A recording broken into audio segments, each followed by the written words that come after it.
Seats aren't available for non-family, so you'll just have to stand. When I went to a restaurant to celebrate my grandson Tyler's milestone celebration, I found that there clearly wasn't a seat for me as we entered the designated room. As I exchanged glances with the relatives who had arrived at the venue at the same time, a shocking statement was thrown at me by Nicole, the wife of my eldest son, Roger. Although I initially felt a rush of anger, a tap on the shoulder from my brother Philip calmed me down, and I found myself saying, "I guess we should head home then." To my surprise, everyone present immediately responded with, "Yes," to my question, prompting us to make a U-turn on the spot. Despite hearing shouts and the loud noise of breaking dishes from behind, I ignored them and headed home, where I immediately took a certain action. My name is Marie, a 54-year-old office worker. I work for a company that operates multiple restaurant locations, and although I am officially listed as a store advisor, I mostly work from home. This is partly because I was born with a handicap in one leg, and though I don't use a wheelchair, I cannot walk without the aid of a cane. This makes me hesitant to go out to crowded downtown areas or use public transportation. Embarrassingly, I don't visit the restaurants my company operates very often. Of course, I'm fully aware that this isn't good. However, since losing my husband Simon suddenly to illness 2 years ago, my life has felt devoid of any excitement. Now, I live alone in a smaller condominium arranged for me by my brother Philip, after giving the condominium where I lived with Simon to my married son and his wife about 3 years ago. Some people ask if I'm lonely, but when weighing the freedom of being alone against the loneliness, the appeal of living freely wins out.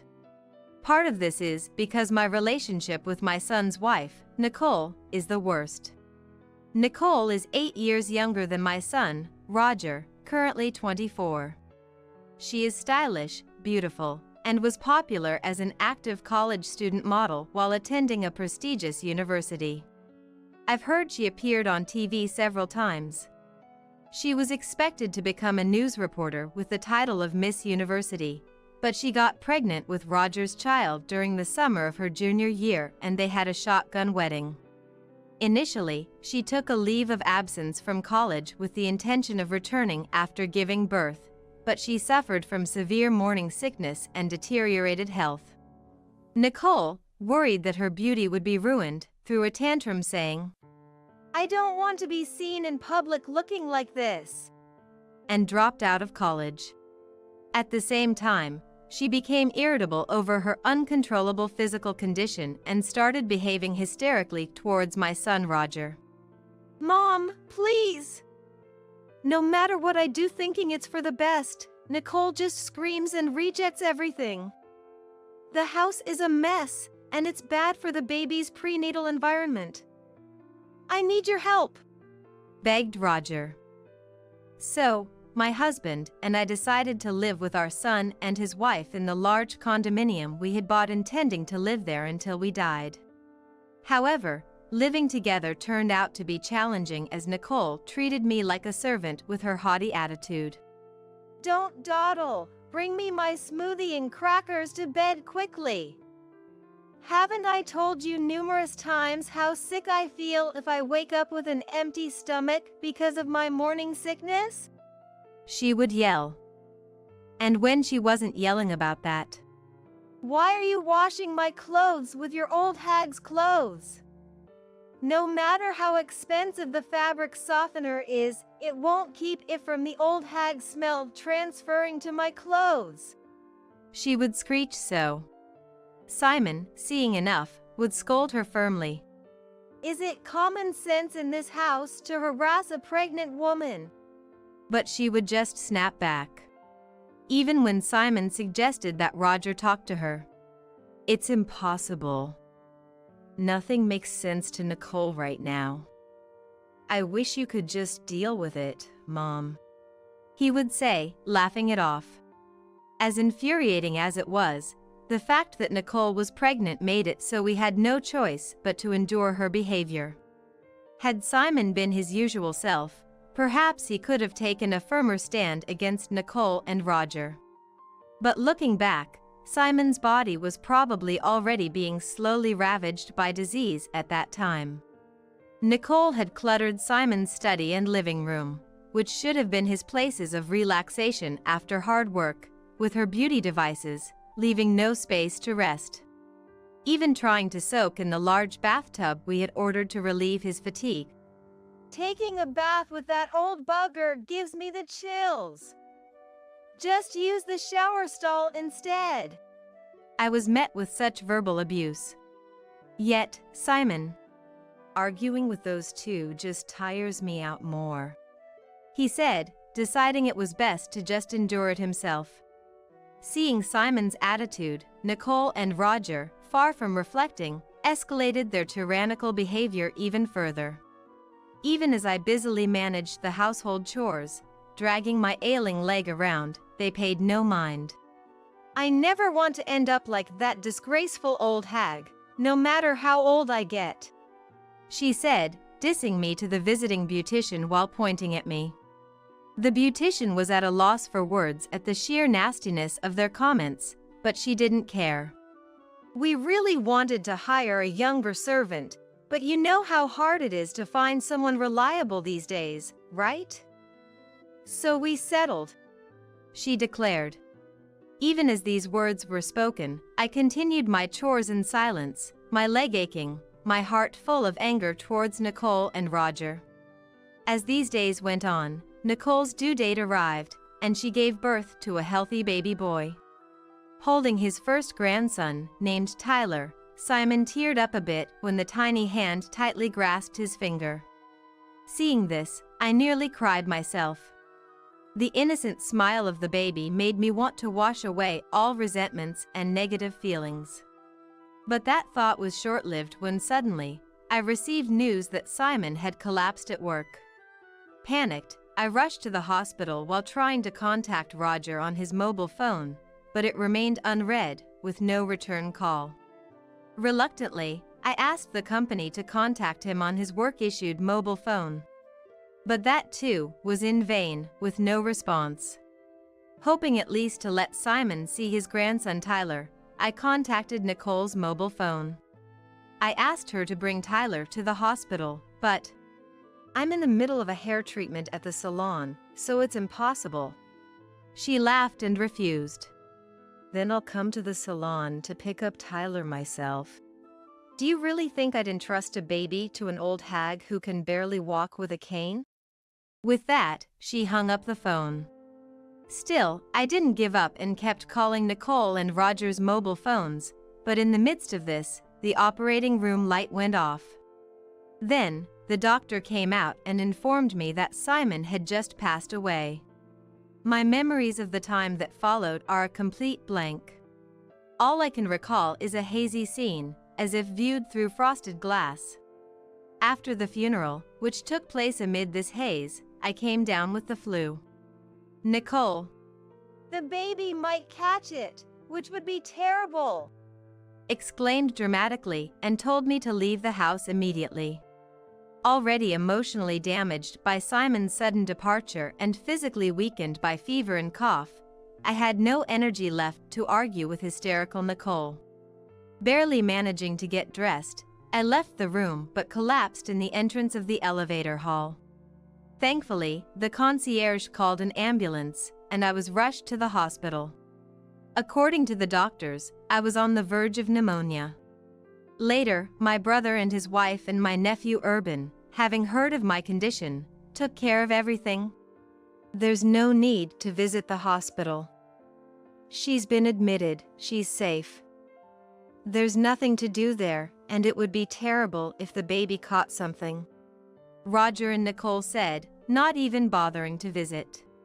Outraged by their attitude, my nephew and his wife. Even if you return to the condo after being discharged, you'll just be exploited by Nicole again, suggested I stay with them for a while instead. Indeed, returning to the condo would mean resuming a servant-like existence before even regaining my strength. However, staying at my brother Philip's house, where my sister-in-law's parents lived, was not an option due to infection prevention concerns, making my nephew's offer a welcome one.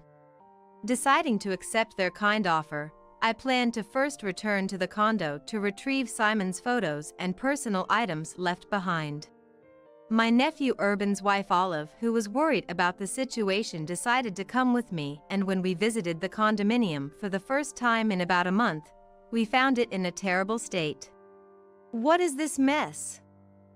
Dirty glasses and dishes are piled up, and the garbage disposal is clogged. What a horrible smell! The living room was no different, with delivery food containers scattered everywhere. The bathrooms and bath were in a dire state as well. I wondered how they could raise a baby in such filth. As Olive and I stood there in disbelief, Nicole, apparently already drunk though it was just past 2 p.m., returned with a couple of friends. Noticing us standing in the living room, turned into a garbage house, Nicole looked surprised for a moment but then quickly put on her usual smirking face and said, "So you're finally back. Then get to cleaning this room right away." It got all messy because the old hag slacked off. Olive was furious at this brazen attitude. She quickly approached Nicole and said, "How dare you speak to Roger's mom like that? After all she has done for you, and you just kicked her out the moment she got the flu," and retorted sharply. But Nicole and her friends just laughed it off. Birds of a feather flock together. Friends of unreasonable people are, unsurprisingly, unreasonable themselves. Then, as if they had a great idea, "Why don't you just leave for good? This place is going to be Roger's through inheritance anyway. The old hag can just go back to her parents' house," they said. As Olive grew even angrier, I somehow remained calm. Considering their outrageous behavior so far, it was only a matter of time before Nicole and the others would try to drive me out. There was no reason for me to stay any longer with such unpleasant people. So, I called Urban to ask for help, and we managed to move out all my personal belongings that had sentimental value that day. Still, when I looked back at the condominium for the last time, the memory of deciding this house would be where I'd die, Simon's smiling face when we made that decision, brushed my heart. I'm sure Simon would understand this decision. I felt certain. After that, I moved into a condominium near my parents' home that Philip had arranged for me, and returned to my job, which had been on hold since before Simon passed away. I also adopted a rescue cat, which I couldn't have before due to Simon's allergy, and started living with it. Though Roger and I work at the same company and see each other when I go to the office, we hardly ever talk. However, one day, I received an unusual message from Roger. Curious about the sudden contact, I read the message. It was about planning a milestone celebration for Tyler at a restaurant this coming weekend. It seems Nicole has invited a large number of guests, including her parents, relatives, and friends. The balance will be off if no one from our side of the family attends, he said, wanting to invite me and the relatives. Why don't you ask Simon's side of the family then? I suggested, but it seems they had already refused. Indeed, Simon's relatives live quite far away, and it's not a distance easily traveled back and forth. Moreover, today is already Friday, and there's hardly any time to prepare to leave the house. It's understandable that they refused. I was about to refuse again when Roger, sensing my hesitation, I'm sorry for everything that's happened. For Tyler's sake, could you consider our request? Though I was indeed angry with Roger and Nicole, Tyler himself is innocent. Remembering how happy Simon was about Tyler's birth, I didn't want to spoil the celebration. After hanging up and giving it some thought, I decided to attend and sent Roger a message to that effect. On the day, my brother and his wife, my nephew and his wife, my uncle and aunt, their children, and other relatives gathered in front of the restaurant. But Olive said, I I'm here today not for that couple but for Marie. While calming her down, we were led to the room, the largest in the restaurant, with low tables and chairs. This setup would make it difficult for me, with my mobility issues, to take a seat. Thinking this, I asked the staff who had shown us in for a chair that was a bit taller. However, Nicole interrupted. There's no extra seat, so just stand, she said loudly with her arms crossed. Seeing Nicole's smirking face, I felt more dumbfounded than angry, wondering how she could be so mean even now. Then, impulsively, I called out to my relatives standing. Shall we go back home then? Without hesitation. Yes. They all responded. The guests on Nicole's side became unsettled by this. Parting the crowd, Nicole's parents came forward, apologizing to me and my brother and his wife while hurriedly scolding Nicole. But Nicole, scolded in front of her relatives and acquaintances, became angry and started throwing anything she could get her hands on, like vases, framed pictures, and dishes. Screams, shouts, and the sound of things breaking filled the room, but we left without paying any further attention. Once the relatives and I had left the restaurant, Philip and I decided to hold a strategy meeting in preparation for what was to come. The company where I, the late Simon, and Roger worked was originally built by my grandfather. It's a family-owned business where our relatives own more than half of all shares, with my real brother Philip currently serving as the CEO. Simon was Philip's close friend since college and joined the company at Philip's request after graduating. He married a woman who was a clerk there and had a son, Roger, but after a long illness, his wife passed away when Roger was in the 8th grade. Philip, seeing Simon juggling work and home life alone, suggested I marry him. Probably concerned about my future due to my disability and lack of social connections. Initially hesitant. I'm a single father with a child, but I intend to take good care of you. Would you become part of our family? I was swayed by Simon's words. Roger, who became my stepson, neither showed hostility nor warmth towards me, his new stepmother. Believing it was unreasonable to expect more from Roger so soon after losing his mom, I resolved to do my best as a stepmother. When Roger was about to graduate from college, I want to work at the same company as Dad and Mom, he said, which moved me to tears. However, this peaceful period ended when Roger had a shotgun wedding with Nicole. After living with Nicole for a while, I couldn't ignore her domineering behavior and decided to have Roger firmly speak to his wife. I waited for Roger in the company's underground parking lot. But what appeared was Roger with his arm around a married colleague, unaware I was standing just a pillar away, getting intimately close. The shock was enough, but Roger then told the woman, "What if someone sees us here? We'd both get fired." To which he confidently replied, "I won't make such a mistake. And even if my affair gets exposed, the company can't fire me. After all, I'm the president's step-nephew." Unaware of my shocked state, Roger continued, "My real mom was just a country girl, but my stepmother, even if just in name, is the company's executive vice president and the granddaughter of the founder, so she owns a significant share of the stocks and assets. When she passes, all of that will be mine." Then, he drove off with the woman. Overwhelmed by what I had just heard, I returned home, unable to tell Simon, replaying Roger's words in my head.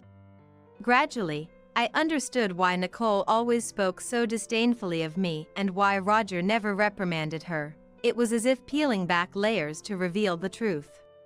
Nicole likely received a similar explanation from the beginning of their marriage. And I'm just a stepmother, after all, believing I'm merely a tool they can treat however they please until they inherit the estate, both Roger and the grandchild yet to be born, since we're all strangers to one another. That's why they feel it's okay to treat me with disdain. But there's a truth neither Nicole nor Roger himself understands.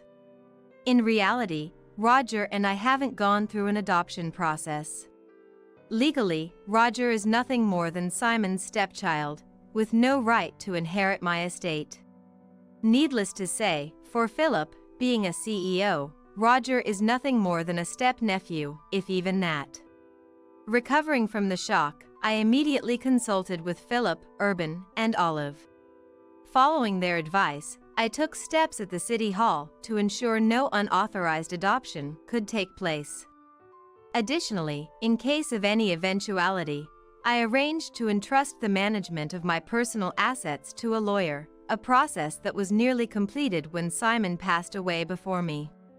Simon's own estate, having been mostly spent on his first wife's illness, consisted of little more than savings and life insurance, which I quickly renounced.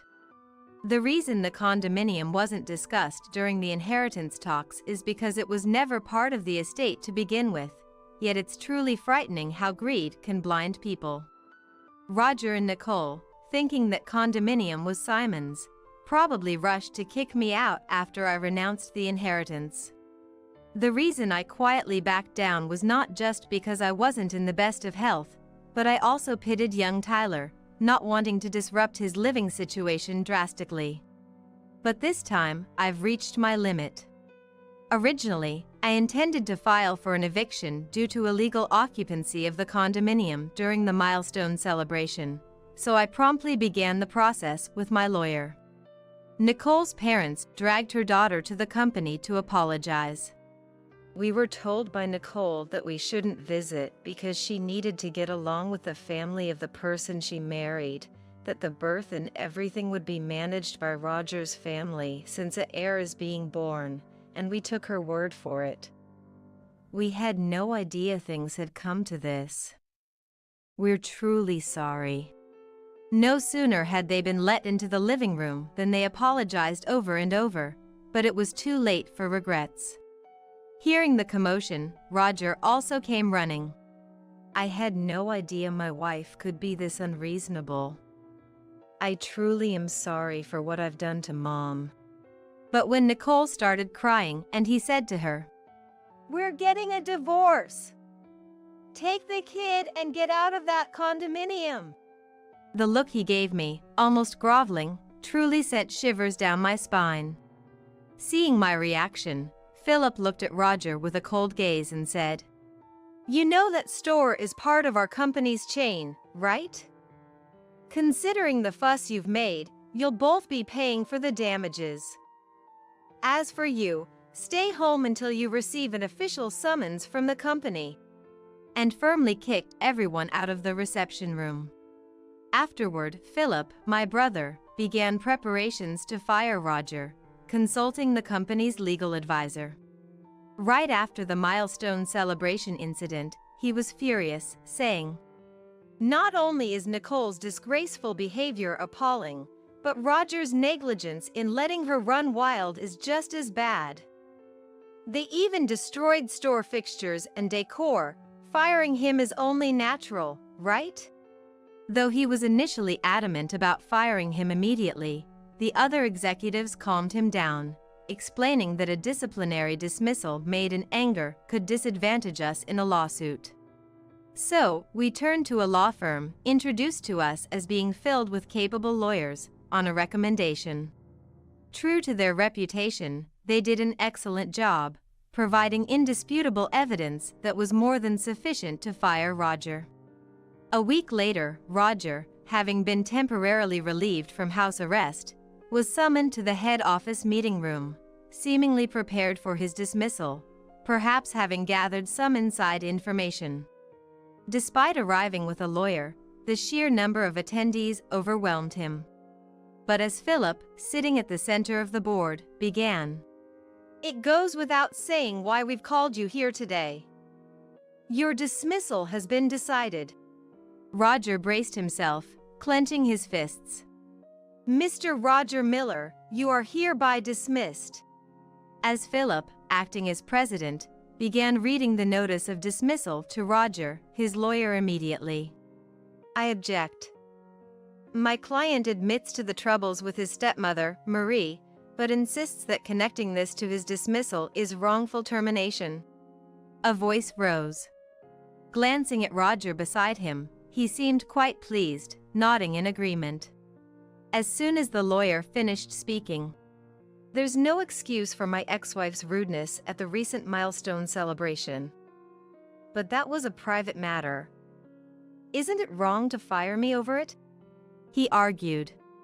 Then, conspicuously placing a voice recorder on the desk. "I'm also prepared to report this as harassment to the media, if necessary," he said with a smug face.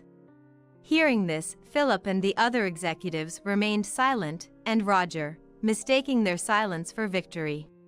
"You're aware of the public backlash against companies that violate compliance, right? Are you sure you want to fire me, knowing what will happen?" Provoked further. At this point, Roger's lawyer, not showing the expected signs of disturbance but rather a hint of a smirk, seemed puzzled. Yet, Roger, ever so confident, failed to notice. Philip then asked, in a voice 2 octaves deeper than usual. "Oh? So, you wish to continue working with us? That's a hard pass. However, if you wish for me to leave the company amicably, a certain amount of money as a settlement would be necessary," Roger said, leaning forward on the desk with a smirk, as if to challenge the surrounding executives. But in the next moment, laughter erupted spontaneously from everyone present. Some were even laughing so hard that tears formed at the corners of their eyes. Taken aback by their reaction, Roger quickly turned red and began cursing foully. His lawyer frantically tried to calm him down, but "The dismissal notice naturally includes the reasons for dismissal. I'll explain them now, and if you have any objections, we can discuss them afterward," Philip declared, his presence overpowering Roger and his lawyer into silence, both sitting down. Then, a group in dark suits stepped forward, bowed slightly, and turned on the electronic blackboard in the center of the meeting room. Immediately, the screen displayed screenshots of pages where wine, exclusively imported for group participation restaurants, was being sold on an online marketplace. Next, the screen showed an enlarged photo of the wine seller's icon. The moment it was displayed, Roger stood up quickly. "This isn't me!" he exclaimed in desperation, turning pale. And for good reason.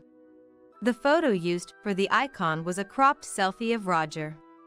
The screen neatly displayed the original photos alongside, with an image match rate of 100% written in red.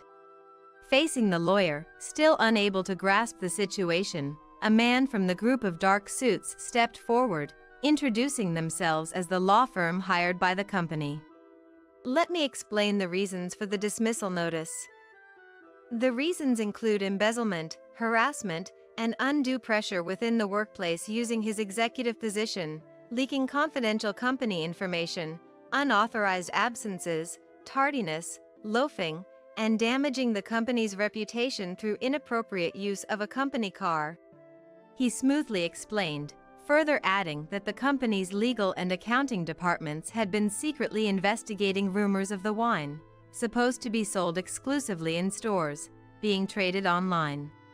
In the process, they identified the source account and, collaborating with the police and other relevant parties, discovered that the account was linked to Roger's online banking account. Additionally, the inventory management department uncovered the existence of double books.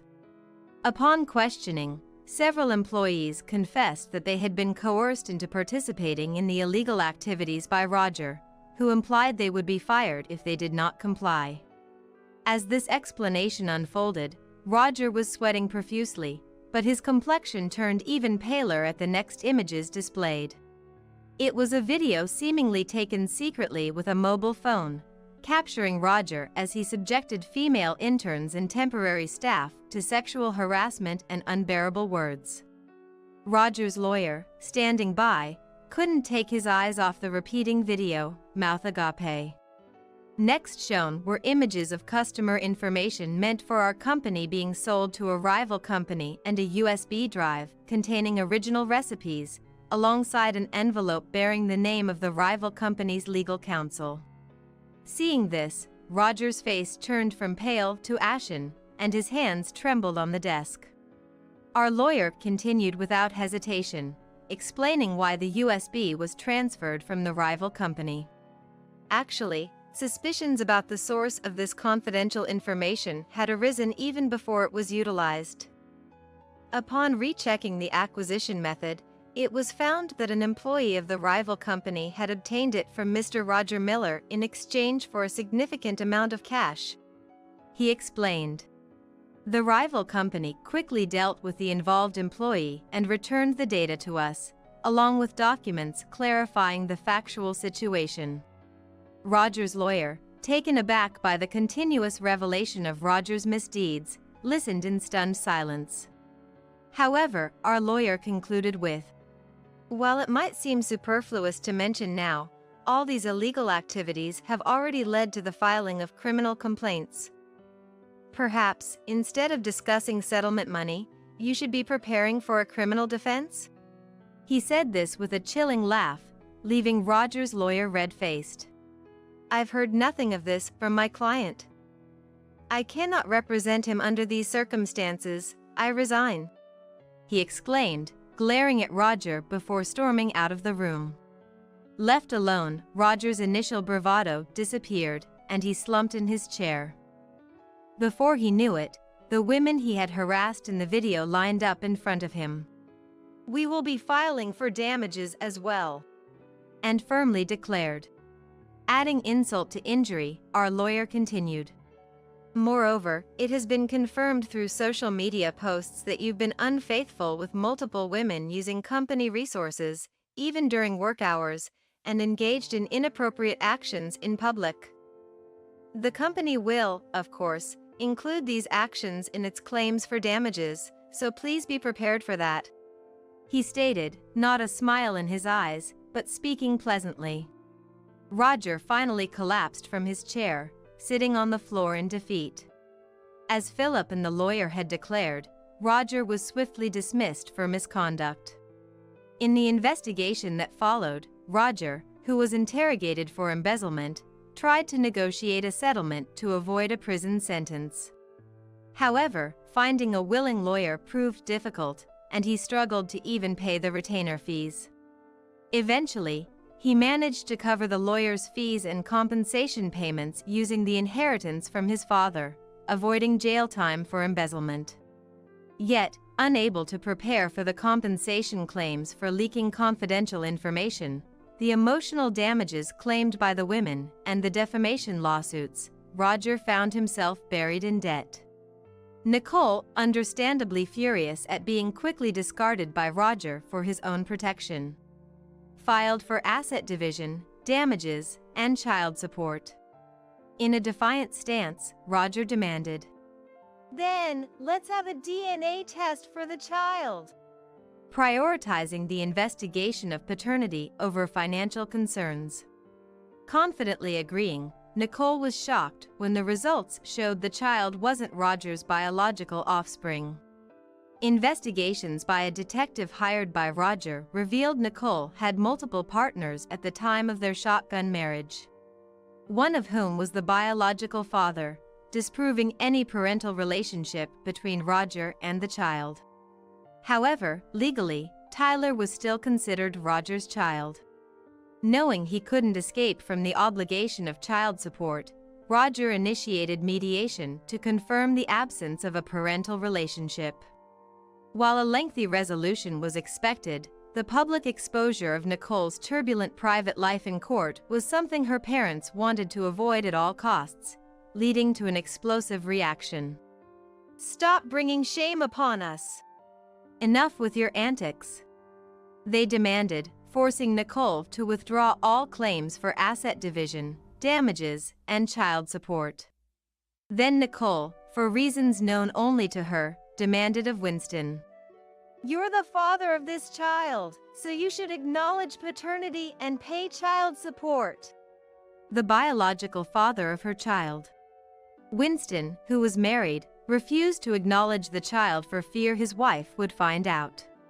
He did offer to pay some child support, but Nicole, unsatisfied, took the child and confronted Winston at his home while he was away. Don't you think it's terrible that your child and mine, sharing the same father, aren't acknowledged and don't receive proper child support? She boldly stated.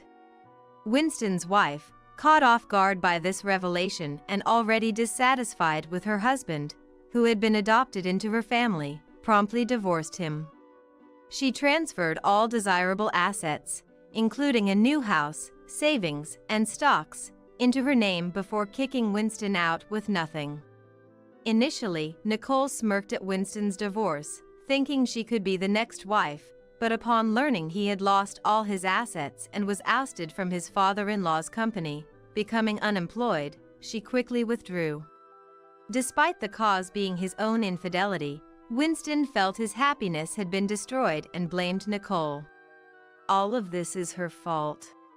Ever since then, he has been relentlessly pursuing Nicole wherever she hides. Terrified by his obsession, Nicole's parents, to avoid collateral damage, took in only their grandson Tyler and disowned Nicole, kicking her out of their home. Left with nowhere to go and no one to turn to, Nicole resorted to night work to support Winston, now a drunk and unemployed, as I was informed by a detective I had hired for a follow-up investigation. Meanwhile, Roger, after all the trials had concluded, was left with a mountain of debt and alimony payments. A claim from me for the restoration costs of the condominium seemed to be the final blow.